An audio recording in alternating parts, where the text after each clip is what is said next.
Good morning, everyone, and thank you so much for joining us. I'm Josh Eddy with the California Department of Food and Agriculture and also with the Western United States Agricultural Trade Association. We're so happy to have you join us here today for a webinar, kind of giving an overview of the Egyptian market by our friends with the U.S. Department of Agriculture Foreign Agricultural Service based in Cairo. So, as you know, Egypt is an interesting market and it's a new developing market for a variety of reasons. It is WUSATA's third largest export destination in Africa. Egypt is one of the most populous Arab countries in the world, and also the third largest economy in the Egyptian market. I mean, in the African market. So there's lots of potential and opportunities that are there. WUSATA's exports primarily are dairy and tree nuts to the market, but we have a diversity of consumer-oriented and ingredient products that are also traveling to the market as well. And so we're very pleased to have the team from FAS Cairo today to kind of provide a kind of a snapshot of the potential for the market. And also we are joined by our in-market representative in Africa, Zircom International, which will talk about their programs and services to kind of assist us. So without further ado, I'd like to introduce Adam and Samar with FAS Cairo to kind of provide a market overview. Thank you, Adam. Thanks, Josh. It's a pleasure to be here with everyone. Greetings from Cairo, Egypt. It is about 6 o'clock here, so we're about 9 hours ahead of our California friends. And depending on the time of year and daylight savings, sometimes we're 10 hours ahead of you. Pleasure to be here today. My name is Adam Klein. I'm the Regional Senior Agricultural Attaché with our FAS office here in Cairo. And I'm pleased to be joined by today Summer Abdel Halim, our marketing assistant, who's been with our office in this capacity for about 2 years now. FAS Cairo is a regional post. We cover exciting countries, nothing going on in our region whatsoever. Of course, Egypt we cover from here. Our 4 local staff cover this market. We have 2 staff in Israel covering the Israeli market. 1 staff, Mohammed Al-Shalwan in Amman, Jordan, covering there. And we also cover Syria, Lebanon, and Iraq, where we do not have FAS staff, but we are here as a resource for any U.S. agricultural exporter to the region. All right, so Egypt. Egypt is about 2.5 times the size of California. It's obviously based in North Africa, bordering Israel, Libya, Sudan, the Red Sea, and the Mediterranean Sea. There are about 40 ports in Egypt, so it's a trade-focused country. 15 major commercial ports, including Port of Alexandria, Damietta Port, and Port Said. It is about 95% of Egypt's population is actually in the Nile Valley and the Delta region. So basically tracking the Nile Valley. So a lot of the country is actually desert. And I do think it's important to mention, because I believe some of the members on today's call will be traveling to Egypt. Egypt's State Department travel advisory has not changed in about a year. It's at a level 2, according to State Department, which means exercise increased caution. And we always direct our U.S. travelers and U.S. delegations to the State Department website for any travel guidance. And FAS is also here as a resource in case your business and interests come to Egypt. We welcome your visit. And at this point, it's safe, except the Sinai region, parts of the Sinai and the Western Desert are actually do not travel level 4, according to our State Department colleagues. But the rest of the country is level 2, exercise increased caution. And we direct you to the State Department website for more information on that. And we're here as a resource as well. So Egypt, obviously the capital is Cairo. There are a few other cities that are populous cities like Alexandria, Luxor, Aswan are also travel and tourism destinations. Damietta is an important port as well as a trading city, and Hurghada is a tourism city where there's a lot of European and Gulf tourists there. Cairo is a mega city, about 22 million people in the city itself. It's just a completely vast city that again it's busy, it's crowded. The government is based here, businesses are based here. There's a lot going on. Tourism obviously is a critical part of the economy and a big piece of what's going on in Cairo, especially with Giza and the pyramids right across the river. Business contacts speak English, so there's no shortage of contacts here that speak English, although, of course, the country's national language is Arabic. And then I have here mention of the currency. Actually, in the past month, the currency has shifted a bit, dropped about 20% value relative to the US dollar, and I'll talk about that in the next further slide. So some strengths and weaknesses to consider in doing business in the market. Some trends that we see are that healthy consumer products are fast becoming more popular. Organic products are also becoming more popular. Pistachios, for example, and nut spreads are being viewed as healthy products, and that's driving a lot of the trade. Ras Al Hekma has been a significant Emirati investment in real estate development in the northern part of Egypt, and that is driving a lot of development in the country as well as investment. We expect that Ras Al Hekma deal to kind of play out over the next 40 years. But real estate development and commercial development and construction in general is a major part of the economy in Egypt. And as you drive around Egypt, you'll see billboards for different developments that are being developed. And I mention these developments because that's also where a lot of new restaurants, retail, food service, and hotels pop up. And so it's a big part of kind of where Egyptian consumers are based and kind of leading a lot of the economy here. Some weaknesses, tariffs are a challenge at times. Egypt applies a average applied tariff to MFN countries of 65% for ag products. Poultry, meat, apples, pears, cherries, and almonds have tariffs ranging between 20 to 30%. Seafood tariffs are about 5%.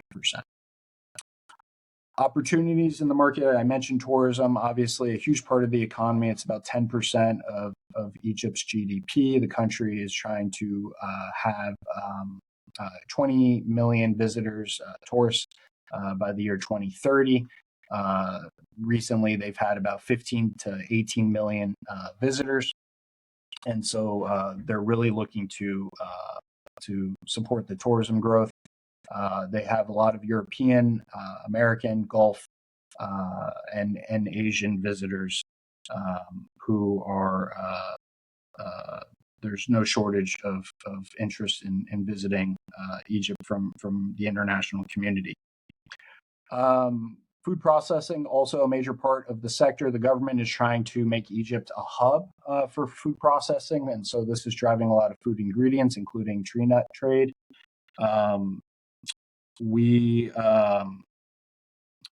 This is, given Egypt's trade agreements that they have with Europe and other Arab countries, and being kind of a gateway for Africa. Egypt is very much trying to support its food processing sector and facilitate trade, facilitate imports of agricultural and food inputs that are processed and then re-exported. Egypt is trying to facilitate that.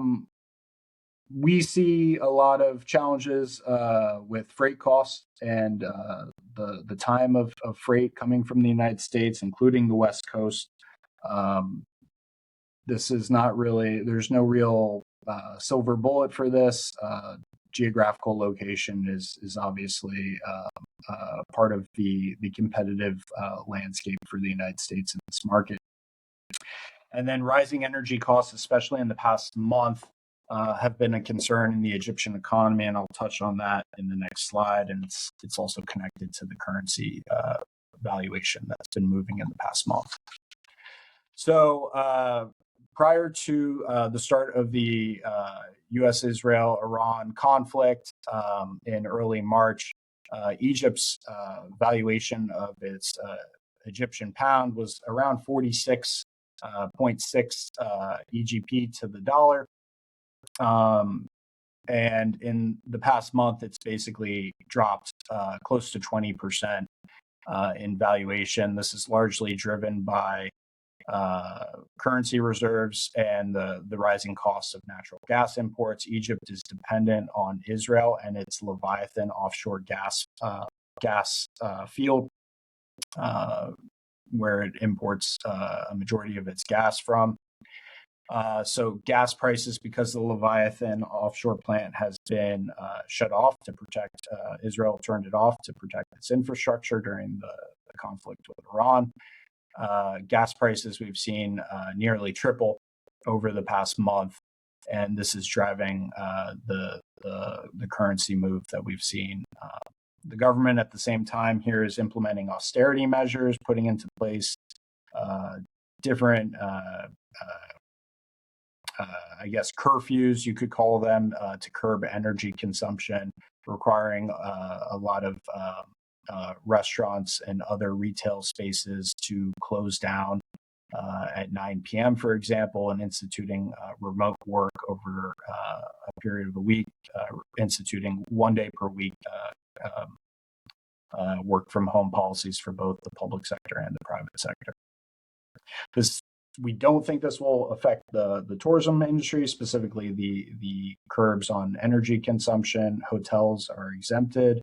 And while we've seen tourism take a hit partly from the involvement of the Gulf countries in the conflict, European and American tourism to Egypt, one of the bright spots of the economy here in Egypt, has been maintained so far in the past month. So U.S. agricultural exports have grown in the past year, 58%. Egypt is actually the 15th largest market overseas for U.S. agricultural food and agricultural exports. About 80% of our trade is soybeans and driven by bulk commodities. This is partly due to poultry, livestock, aquaculture production in Egypt, which are thriving producers. Summer will talk a little bit more about Egyptian agricultural production later.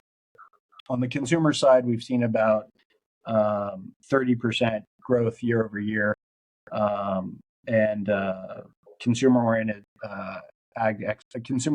exports represent about 7.8% of U.S. food and ag exports overall to the Egyptian market. Again, this is driven by tree nuts, dairy, beef, food preparations on the consumer side in particular. All right, and then Egypt, what do they import? A lot of what we sell and are currently selling are Egypt's primary imports. Again, beef, dairy, food preparations, chocolate, fresh fruit, tree nuts. These are a lot of the products that we're selling to Egypt at this time. Seafood, obviously, is a major import for Egypt. And we would love to see more U.S. seafood coming into the market. And so, again, beef, dairy products, and tree nuts and food preparations, we're already selling a lot to Egypt. And these are what are driving a lot of Egypt's imports. Summer? Egypt has built genuine agricultural strength over the generations, leading the world in tilapia production, exporting nearly 2 million tons. And exporting nearly 2 million tons of citrus, and running a dairy industry producing 6 million metric tons of milk each year. We have major players, major dairy players in the market, which are Domti, Juhayna, and Danone. Egypt has a strategic location.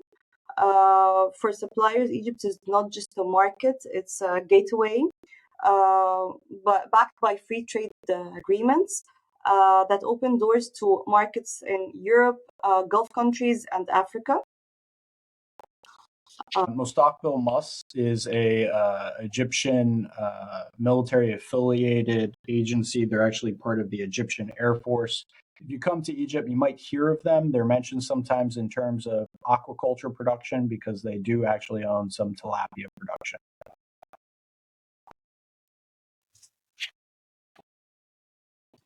Okay, Egypt grows no tree nuts, which makes this market 100% dependent on imports.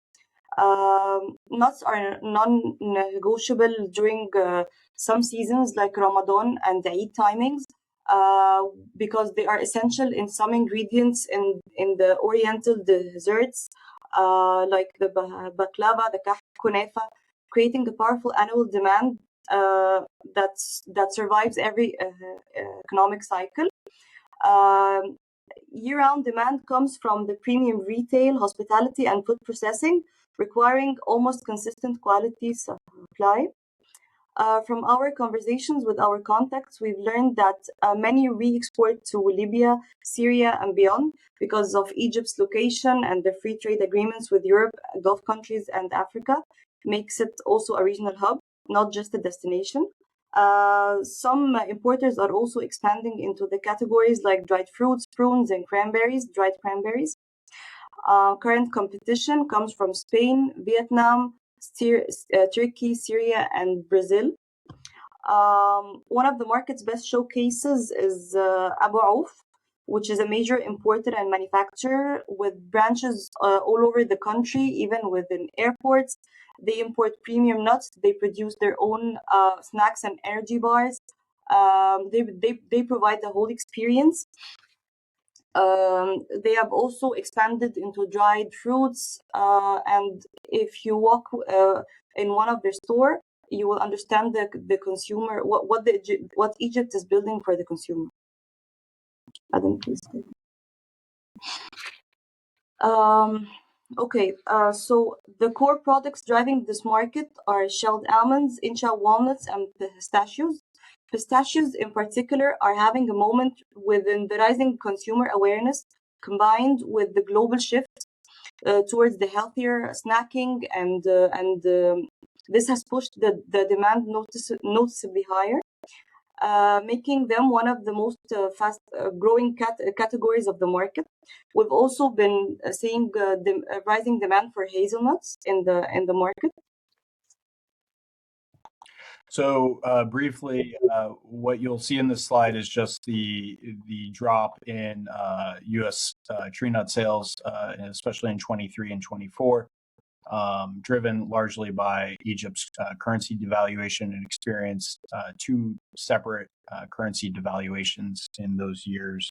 Our overall ag exports fell to $820 million in 2023 and rebounded to about 1.4 billion in 2024. And of course, in 2025, we saw 2.2 billion in overall ag and related exports. So anyway, flagging 23 and 24, and those were kind of the bottom years for the Egyptian economy, and we're hoping for a rebound over the coming horizon.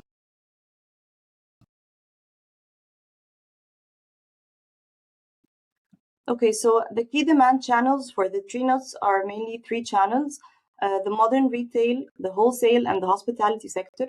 The modern retail has been growing with the premium products like hypermarkets, supermarkets, and you can even find kiosks across the country carrying branded packaged nuts year round. The retail buyers here are looking for mainly branded premium products. Serving commuters, health-conscious consumers, and travelers reaching for a snack on the go. Ramadan elevates this further.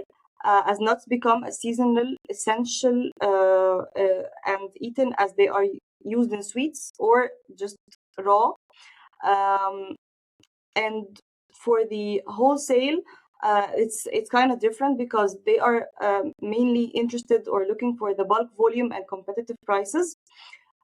These buyers supply food processors, small retailers, and manufacturers, and also Egypt's food processing sector is growing. It's growing fast, driven by expanding snack manufacturers, bakeries, and confectionaries that require cost-effective supply. And they're also within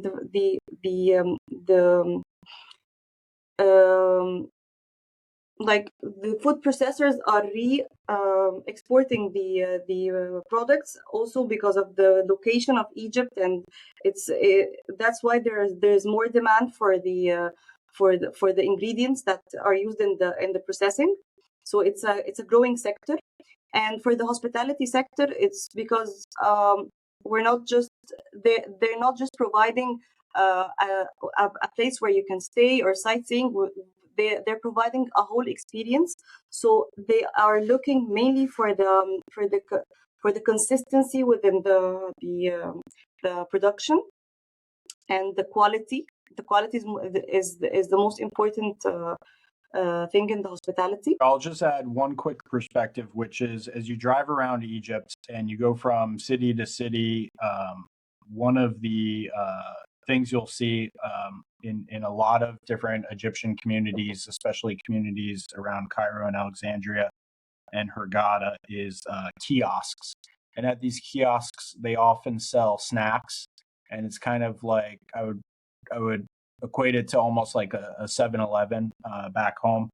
But they sell snacks, and I would say Egyptians are always looking for chips and tree nuts. And at all of these at all of these kiosks, you'll see just the walls basically lined with nuts for sale.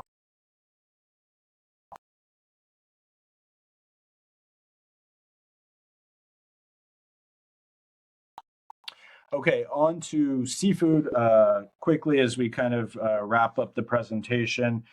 Egypt is on track for a year in 2025 as we look at the import data is currently through the first 11 months at about $692 million worth of imports. Looking back, if they average or if we extrapolate out for the last month in the Egyptian import data, we expect an import year equivalent to about 2021, reaching overall $750 million worth of seafood imports alone. Egypt sources a majority of its seafood from Norway, Oman, UAE, Netherlands, and Thailand, as well as a host of other countries. So those are year in and year out the leading suppliers of seafood to Egypt. It's also the largest seafood importer in the Middle East and North Africa, representing about 32% of total regional imports.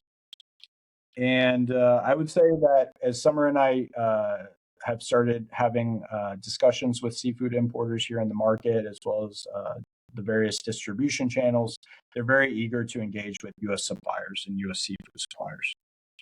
One item of note is that in 2024, our office supported the development of a new Egyptian standard for the shelf life of seafood.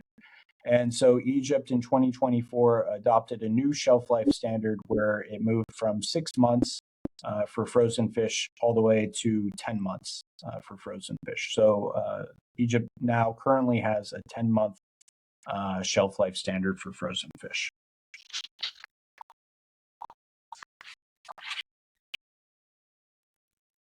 Okay, so for Egyptians, seafood is not just something that we eat. It's more of a lifestyle. It's usually tied to a celebration. We have different seasons that we celebrate different kinds of seafood. Like during Easter, which is Shamini seen here, we eat herrings. This is like during Eid during Easter, and we usually celebrate with it. So if you during weddings, during gatherings, if there's seafood, this means that this is like something that's elite, and it means that there's usually the demand within the celebrations. Like Cairo residents will drive hours to Alexandria and back just for a fresh fish meal, not a weekend trip, just lunch.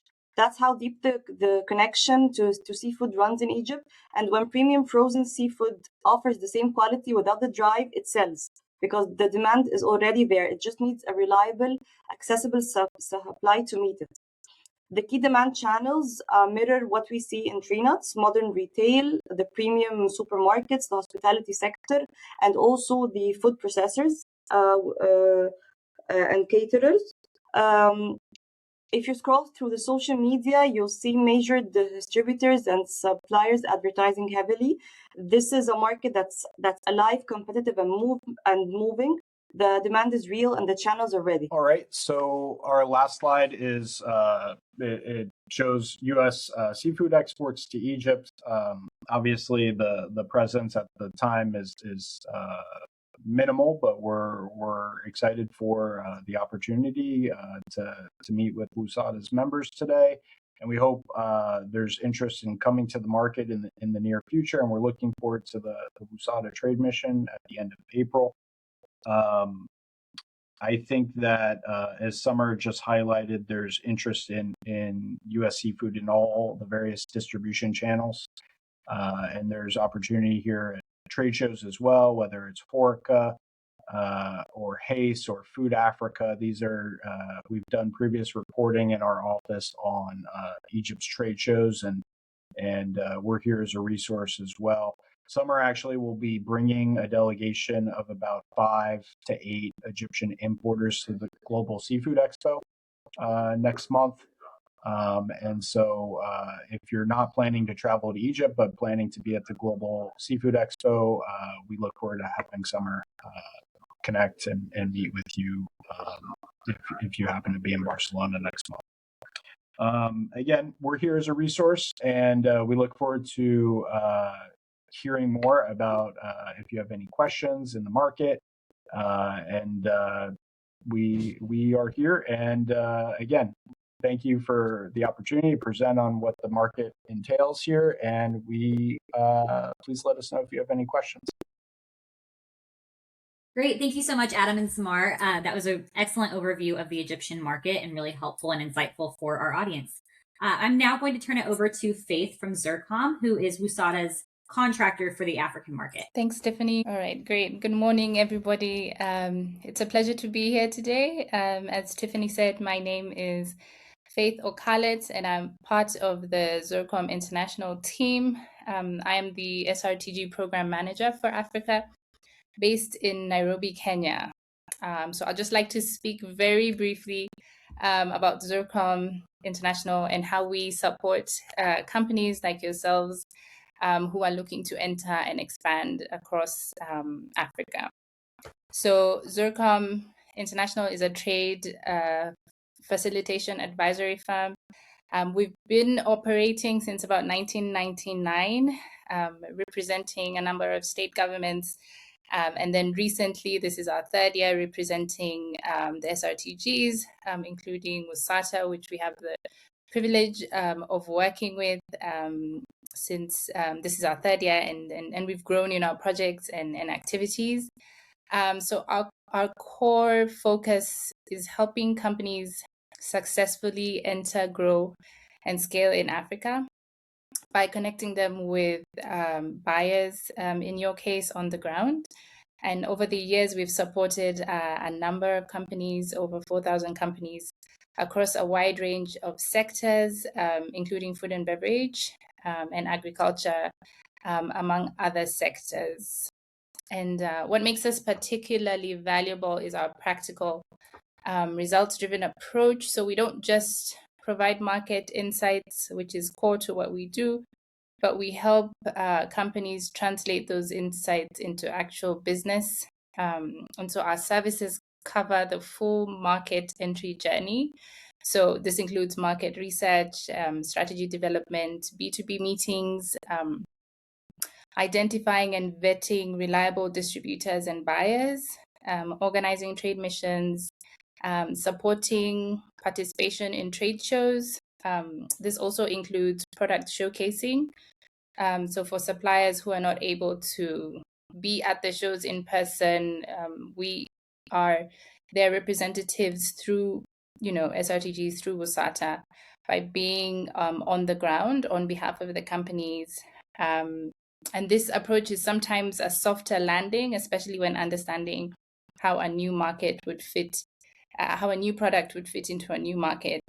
So not just trade shows, but also product showcasing at the trade shows, and then also advising on long-term expansion strategies. A key differentiator for us as Zircom is our strong on-the-ground presence. So we have staff and trade advisors across 18 countries on the continent. So this means US companies benefit from local expertise and cultural understandings and direct access to buyers and partners in each market. It also ensures consistent follow-up and execution beyond just the initial introduction B2B meetings. Something that is crucial for us is that our staff are located in key regional hubs that are especially relevant for companies looking to scale, essentially across Africa. So we make sure that in the major hubs on the continent, we have staff, sometimes more than one in those regions. So South Africa, Egypt, Morocco, Ghana, Nigeria, and Kenya as the East African hub. So this hub-based approach allows companies to enter strategically and expand regionally rather than just, approaching each market in isolation. And I think the FAS team just touched on that even as they spoke about how Egypt is a key regional hub for the continent. So we've delivered a number of trade missions, and we've worked with a range of international partners, including US state organizations and global trade bodies. And our experience ensures that companies are matched with the right partners and positioned for long-term success, which is our hope. You may have heard that, Africa is a relational market.